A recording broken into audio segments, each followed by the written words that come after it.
I'll put it this, if it wasn't you, I wouldn't be doing this interview, I'm telling you right now. Really? So No. is it that? Because it's a no-win situation, you know, because, you know, think about it for a second. Think about the stuff that we're talking about. You know, it makes people uncomfortable for a guy to sit there and talk about, you know, his looks. In general, what do you think makes you attracted to the opposite sex? I don't know. Ask the girl holding the camera. She's a member of the opposite sex. I think everyone would say, kind of like she said, because of my tattoo. It's the only reason people come up to me, I guess. It's like conversation starter. Or they'll be like, oh, you're tall, or my glasses, the Superman thing. And that's pretty much it. I think what makes me a great-looking guy is a combination of all the features. Like, I would say, you know, maybe my facial features, my body structure, my skin tone, and also my attitude and just the way I carry myself. In my professional career, it's been the best thing and the absolute worst thing in my life. Really? Yeah. At the same time? At the same time. Because along with all the positives, obviously the girls, you know, I got along with all the girls, you know. That was always a positive thing, obviously. The attention that I got because I was a good-looking guy and you know, they liked the way I dressed, you know. They started comparing me to Clyde Frazier back in the day, you know. Like, you remember that stuff.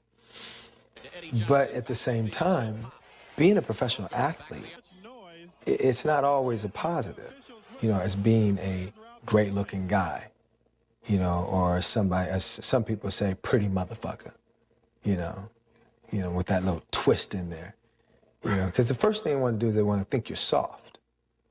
So they're going to test you. They're going to try you. You know, a lot of lying going on behind your back about different things. You know, guys acting funny around their girls. They're going to make you act like a fool. See, until they figure out, you know, I'm not the one. So I've had many times I've had to, you know, fight and claw my way through things because of it. Because we had a lot of haters out there. Still do, matter of fact. So, contrary to what most people think, I've had to work very hard for every single thing I've ever gotten in my life.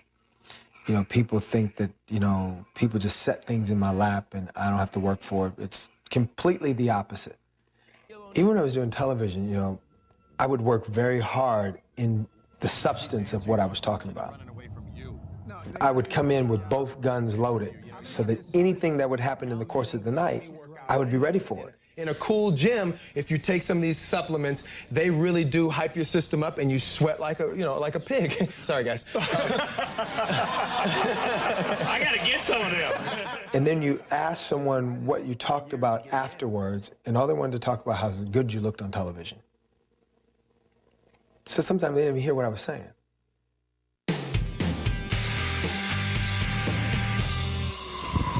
Disadvantages, if you have a girl, usually causes like a jealous problem unless the girl's really comfortable with herself. I've noticed the older women are a little more aggressive, and you're like, you know, sitting there having dinner, and they'll just come right up, and you're like, kind of awkward. You're like, yeah, I don't really advance on that. It's the perception thing. I think some people perceive you to be shallow, whereas you may have all the depth in the world of your character, but if you're perceived to be shallow, you know, perception is reality in a lot of cases, then you have to work to counteract that. And so that can be an uphill battle, constant uphill battle. Well, the field I'm in is unforgiving field. I'm doing neurosurgery, and so it's a very competitive field, and there's no such thing as you know, looks being helpful to what you do. So Yeah, I'm from Miami, so down there it's look hungry. It's everything's about how you look, or even just trying to get into a place. If you're ugly, short, unless you got money, they're not letting you in. Really? They don't even let me in half the time. I usually have to know somebody. But it helps if you're let's say you're with your group, right, and you're the good-looking guy and everyone else is ugly.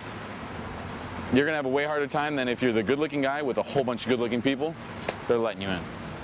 You know, 9 times out of 10. And I think that sort of played into my culture shock when I first came to the States, because I was overwhelmed by how much attention you got for nothing.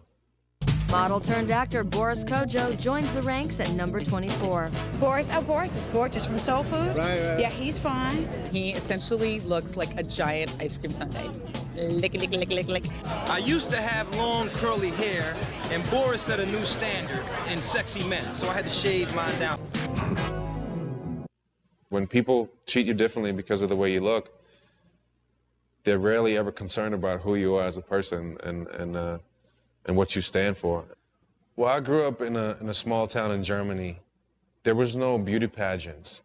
Nobody ever talked about being beautiful or aspiring to be a certain way, look like somebody. I didn't know that there was a job that required you to walk down a runway and model clothes and stuff. I didn't know that that job existed. My parents, and especially my mother, always let us know that what counts is in here and in here, and that we can be proud of that, and we can be proud of our heritage, which is half African, half German, and we don't have to listen to the ignorance, the attacks of other people. And I don't know if she tried to compensate for all the cruelty that we had to endure during the day, and being called all kinds of names, and being the only black kids, but it worked, and it helped us grow up with a healthy confidence about who we were, and never to question that, no matter what. I think I do twice, 3, 5 times as much work, just based on where I come from and the way I couldn't speak, and then for somebody to say some shit like, I think your character can't be nervous because the way you look. It's like, what kind of shit is that, you know? I can be nervous just like anybody else. I can be ashamed, I can be embarrassed, I can be caught with my pants down, whatever. You know, why is that different? Because of, it might be different for you because you're thrown off by the way I look. That's on you. That's not my problem, that's not my mistake, you know?